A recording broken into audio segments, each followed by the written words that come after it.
बिस्मिल्लाहिर्रहमानिर्रहीम सल्लल्लाहु अलैहि वसल्लम। अस्सलाम वालेकुम क्लास 5। उम्मीद है आप सब खैरियत से होंगे। आज हम करेंगे रिव्यू एक्सरसाइज 1 के क्वेश्चन नंबर 7 को। इससे कबल हम प्रीवियस वीडियोस में यूनिट 1 की रिव्यू एक्सरसाइज के क्वेश्चन नंबर 2 to 6 तक डिस्कस कर चुके हैं। इन तमाम के लिंक्स मैंने डिस्क्रिप्शन में दे दिए हैं, आप इनसे रिलेटेड भी लेक्चर ले सकते हैं। क्वेश्चन नंबर 7 की जानिब चलते हैं। क्वेश्चन नंबर 7 है, what are the rules For these patterns also find the next 3 terms of each pattern।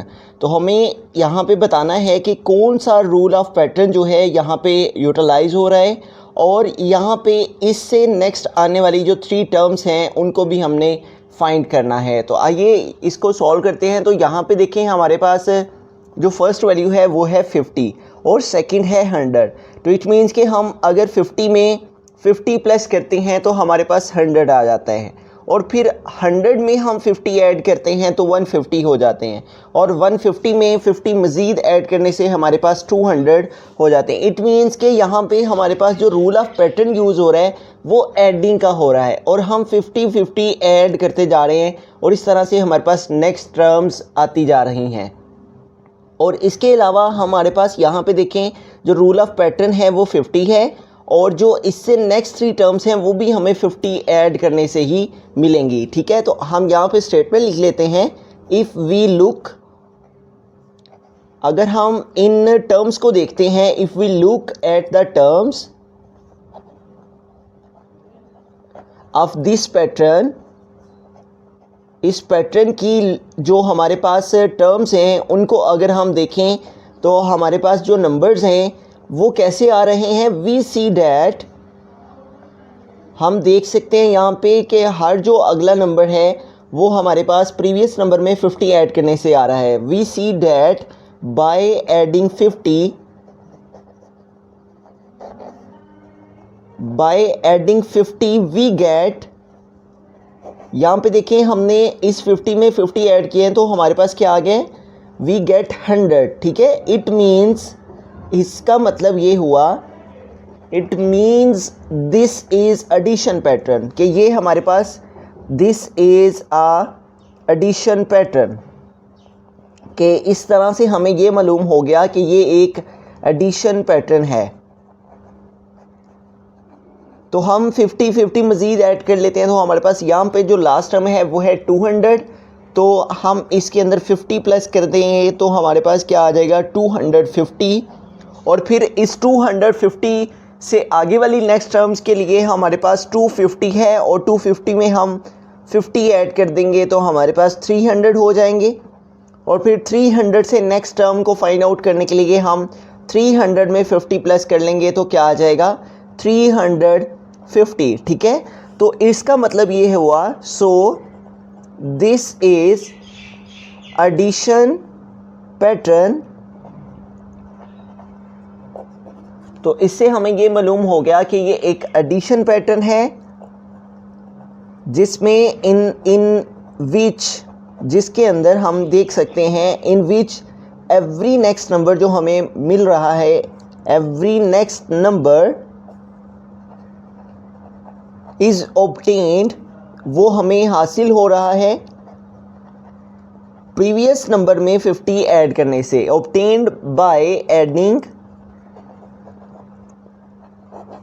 50 in the previous number. अगर हम प्रीवियस नंबर में 50 ऐड करते हैं तो हमारे पास उससे नेक्स्ट नंबर जो है वो आ जाता है। ठीक है, तो इसलिए हम ये स्टेटमेंट लिख रहे हैं कि every next number is obtained, हर अगला नंबर हमें ऑब्टेन हो रहा है, हासिल हो रहा है बाय एडिंग, ऐड करने से। ठीक है, प्रीवियस नंबर में, प्रीवियस नंबर यहाँ पे 250 है, फिर उसके बाद इसमें हमने 50 ऐड किए तो नेक्स्ट आ गया, फिर प्रीवियस 300 है, इसमें नेक्स्ट 50 ऐड किए तो 350, इससे नेक्स्ट वाला आ गया। ठीक है, सो हम यहाँ पे इसको लिख लेंगे, every next number is obtained by adding 50 to the previous number. तो इस तरह से हम यहाँ पे लिख लेंगे। नेक्स्ट 3 टर्म्स जो हमारे पास आएंगी उसको यहाँ पे हम लिख लेंगे। उससे पहले हम यहाँ पे रूल ऑफ पैटर्न मेंशन कर लेते हैं, जो उसने हमें स्टार्ट में पूछा था। रूल ऑफ पैटर्न जो यहाँ पे यूज़ हुआ है वो है हमारे पास एडिशन का, तो हम यहाँ पे लिख लेंगे रूल ऑफ पैटर्न एडिंग 50। ठीक है, कि एडिंग 50 करने से हमारे पास नेक्स्ट 3 टर्म्स जो हैं वो आती गई हैं, और उसके अलावा हमें यहाँ पे नेक्स्ट 3 टर्म्स लिख लेनी हैं. So it's next 3 terms, so its next 3 terms will be, वो हमारे पास क्या होंगी जो हमने ये फाइंड आउट की हैं, 250, 300 एंड 350. 250, 300 और लास्ट में 350. सो इस तरह से उसने हमें रूल ऑफ पैटर्न का, इसमें हमारे पास रूल ऑफ पैटर्न हमें फाइंड करना था और उसके अलावा नेक्स्ट 3 टर्म्स फाइंड करनी थी. तो रूल ऑफ पैटर्न भी हमने फाइंड कर लिया जो कि हमारे पास एडिंग 50 आया, और इसके अलावा उसने फाइंड आउट करने को कहा था नेक्स्ट 3 टर्म्स. तो नेक्स्ट 3 टर्म्स हमारे पास आ गई हैं 250, 300 एंड 350. बिस्मिल्लाहिर्रहमानिर्रहीम. बी पार्ट है, तो यहाँ पे हमारे पास जो वैल्यू है वह है 180, 165, 150 एंड 135. तो हमें एक तो इसमें ये बताना है कि कौन सा रूल ऑफ पैटर्न यूज़ हो रहा है इन वैल्यूज़ में, और इसके अलावा इससे नेक्स्ट 3 टर्म जो हैं वो क्या होंगी. तो यहाँ पे देखें हमारे पास फर्स्ट नंबर है 180, और 180 के बाद आ जाता है 165. तो अगर हम 180 में से माइनस करते हैं 15, तो यहाँ से देखें हम 8 से कर लेंगे, यहाँ हमारे पास 10 हो जाएंगे, 10 से 5 माइनस करेंगे तो 5 आ जाएगा.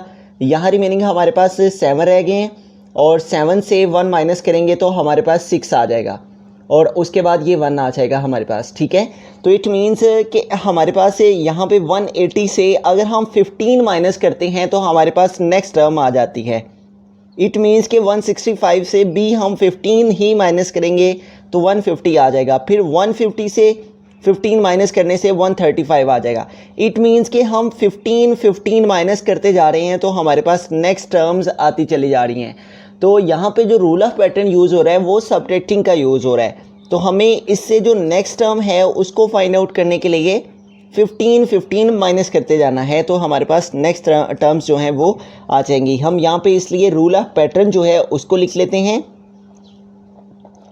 Rule of pattern. तो वो यहाँ पे जो यूज़ हो रहा है वो सबट्रैक्टिंग का हो रहा है, तो हम रूल ऑफ पैटर्न लिख लेंगे. सबट्रैक्टिंग है, हम सबट्रैक्ट करते जा रहे हैं, सबट्रैक्टिंग का रूल है, और सबट्रैक्ट कितने कर रहे हैं 15. ठीक है, हम 15 माइनस करते जा रहे हैं तो नेक्स्ट टर्म्स आ रही हैं. तो अब हम 135 से 15 माइनस करेंगे तो हमारे पास यहाँ पे जो नेक्स्ट टर्म है वो आ जाएगी. तो हम यहाँ पे लिखेंगे 135 माइनस 15, 5 माइनस 5 0, 3 माइनस 1 2 एंड 1. तो इट मीन्स कि इससे नेक्स्ट जो टर्म आएगी वो क्या आएगी 120. उसके बाद हम 120 से भी 15 माइनस करेंगे तो हमारे पास 120 से आगे यहाँ पे जो टर्म आनी है वो आ जाएगी. तो हम इस 2 से कैरी लिया, यहाँ 10 हो गए, 10 से 5 माइनस करेंगे तो 5 आ जाएगा, यहाँ रिमेनिंग 1 रह गए, और 1 माइनस 1 0 एंड 1. तो यहाँ पे हमारे पास क्या आ जाएगा 105. फिर 105 के बाद जो हमारे पास टर्म आएगी उसको फाइंड आउट करने के लिए हम 15 माइनस कर देंगे. इससे 5 माइनस 5 करेंगे तो हमारे पास 0 आ जाएगा, और उसके बाद हमारे पास है यहाँ पे 0 से 1 माइनस नहीं होंगे, इस 1 से कैरी लेंगे, यहाँ 10 माइनस 1 क्या आ जाएगा 9. तो इट मीन्स से इसके नेक्स्ट हमारे पास जो टर्म है वो क्या आ जाएगी 90. तो हम यहाँ पे देखें जो रूल ऑफ पैटर्न उसने हमें क्वेश्चन में यही 2 चीज़ें फाइंड आउट करने को कहा था कि जो रूल है पैटर्न का वो कौन सा यूज़ हो रहा है. ठीक है, और उसके अलावा नेक्स्ट 3 टर्म्स जो हैं वो हर पैटर्न की फाइंड आउट करें. तो ये दोनों चीज़ें हमने फाइंड कर ली हैं. हम रूल ऑफ पैटर्न भी लिख चुके हैं, वो हमारे पास आया है सबट्रैक्टिंग 15, और हमारे पास जो है वो नेक्स्ट 3 टर्म्स कौन सी आ गई हैं 120, 105 एंड 90. तो इसको भी हम यहाँ पे लिख लेंगे. सो इट्स नेक्स्ट 3 टर्म्स, इससे नेक्स्ट जो हमारे पास टर्म्स आएंगी, so next 3 terms will be, वो क्या होंगी 120, 105 एंड 90. तो इस तरह से हमने दोनों चीज़ों को यहाँ पे मेंशन कर दिया, रूल ऑफ पैटर्न भी जो कि सबट्रैक्टिंग 15 है, और नेक्स्ट 3 टर्म्स हमने फाइंड आउट कर ली. 130 के बाद यहाँ पे जो वैल्यू आएगी वो हमारे पास आ जाएगी 120, और 120 के बाद यहाँ पे जो वैल्यू आएगी वो आएगी 105, और 105 के बाद जो वैल्यू आएगी वो आएगी 90. बिस्मिल्लाहिर्रहमानिर्रहीम। सी पार्ट है तो यहाँ पे हमें रूल ऑफ पैटर्न और इसके अलावा इससे नेक्स्ट 3 टर्म्स फाइंड आउट करनी है। तो यहाँ पे देखें फर्स्ट नंबर है 18 और 18 के बाद आ रहा है 90। तो अगर हम 18 को मल्टीप्लाई करते हैं 5 के साथ तो देखें 5 8 टाइम 40, तो ये 0 यहाँ पे आ जाएगा और 4 कैरी चला जाएगा। 5 1 टाइम 5 और 4 ऐड करेंगे तो 9 है। तो 18 से 90 कैसे आ रहा है? मल्टीप्लाइंग 5 से। फिर आगे देखिए 90 है और 90 को अगर हम 5 से मल्टीप्लाई करते हैं तो 5 0 टाइम 0, 5 9 टाइम 45। तो 90 से 450 कैसे आ रहा है? मल्टीप्लाई 5 से करने से, ठीक है। तो इट मीन्स कि हमें नेक्स्ट 3 टर्म्स जो फाइंड आउट करनी है वो भी 5 5 और 5 से मल्टीप्लाई करने से ही आएंगी, ठीक है। तो यहाँ पे हमें ये मालूम हो गया कि जो रूल ऑफ पैटर्न यहाँ पे यूज़ हो रहा है वो हमारे पास मल्टीप्लाइंग का है। तो हम उसको यहाँ पे लिख लेंगे, rule of pattern is equal to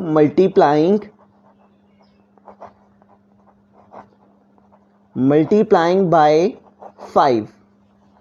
और इसके अलावा हमें यहाँ पे आइडेंटिफाई करना है इन टर्म्स को कि यहाँ पे कौन कौन सी टर्म्स आएंगी। तो उनको फाइंड आउट करने के लिए हम इस टर्म को मल्टीप्लाई करेंगे। पहले 2250 को मल्टीप्लाई करेंगे 5 से, तो हमें मालूम हो जाएगा कि इससे नेक्स्ट 3 जो टर्म है वो क्या आएगी, ठीक है। तो इसको मल्टीप्लाई कर लेते हैं हम यहाँ पे। 5 0 टाइम 0, 5 5 टाइम 25, तो यहाँ पे 5 आ जाएगा, 2 कैरी चला जाएगा। 5 2 टाइम 10 और 2 ऐड करेंगे तो 12, तो ये 2 यहाँ पे आ जाएगा और 1 कैरी चला जाएगा। 5 2 टाइम 10 और 1 ऐड करेंगे तो 11। तो नेक्स्ट टर्म क्या आ जाएगी? 11250। अब इससे नेक्स्ट टर्म के लिए हमें 11250 को मल्टीप्लाई करना है 5 से। 5 0 टाइम 0, 5 5 टाइम 25, तो 5 आ जाएगा, 2 कैरी चला जाएगा। 5 2 टाइम 10 और 2 ऐड करेंगे तो 12, तो 2 आ जाएगा, 1 कैरी चला जाएगा। 5 1 टाइम 5 और 1 ऐड किया तो 6, और उसके बाद 5 1 टाइम 5। तो इससे नेक्स्ट टर्म कौन सी आ जाएगी? 56250। अब हमें इससे नेक्स्ट टर्म को फाइंड आउट करने के लिए 56250 को मल्टीप्लाई करना है 5 से। तो 5 0 टाइम हमारे पास क्या आ जाएगा? 0। 5 5 टाइम 25, तो 5 आ जाएगा, 2 कैरी चला जाएगा।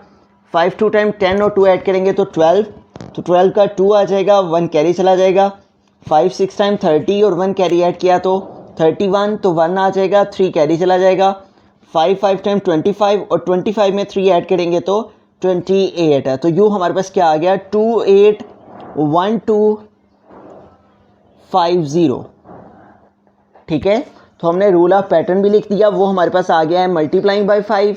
और अब हमें इसकी नेक्स्ट टर्म जो हैं 2250 के बाद नेक्स्ट टर्म आएगी हमारे पास 11250, और फिर 11250 के बाद आएगी 56250 यहाँ पे, और फिर इसके बाद जो टर्म आएगी वो आएगी 281250। तो हम यहाँ पे लिख लेंगे, सो इट्स नेक्स्ट 3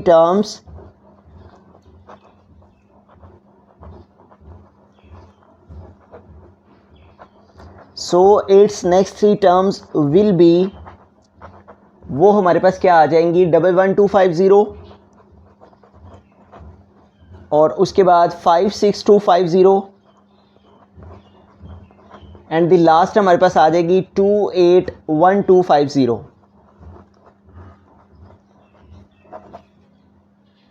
बिस्मिल्लाहिर्रहमानिर्रहीम। डी पार्ट है तो यहाँ पे देखिए हमारे पास फर्स्ट वैल्यू है 6 1 1 2 3 4 5 टाइम्स 0 है। उसके बाद 6 1 1 2 3 4 टाइम्स 0 है, फिर 3 टाइम्स 0 है।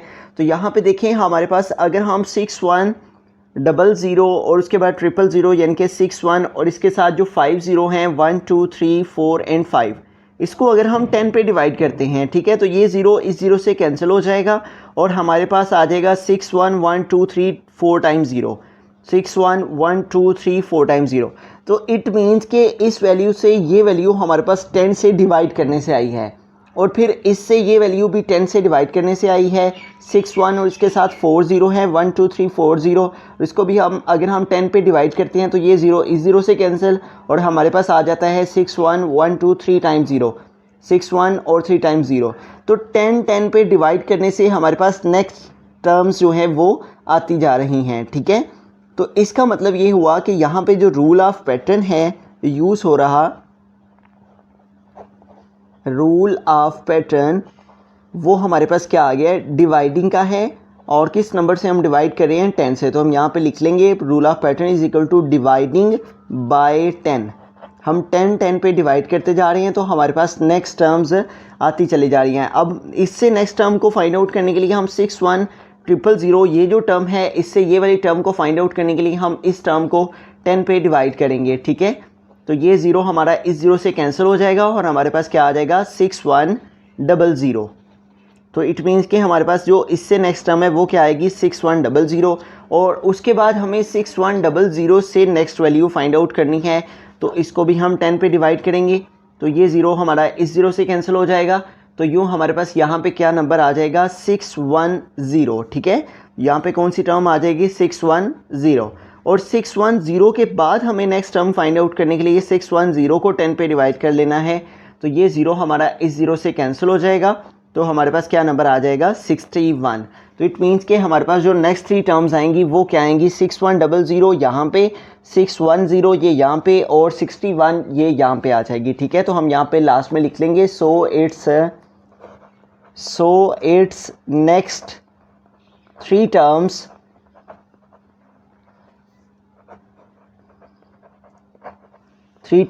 विल बी, वो हमारे पास क्या आ जाएंगी, 6100, उसके बाद 610 एंड 61।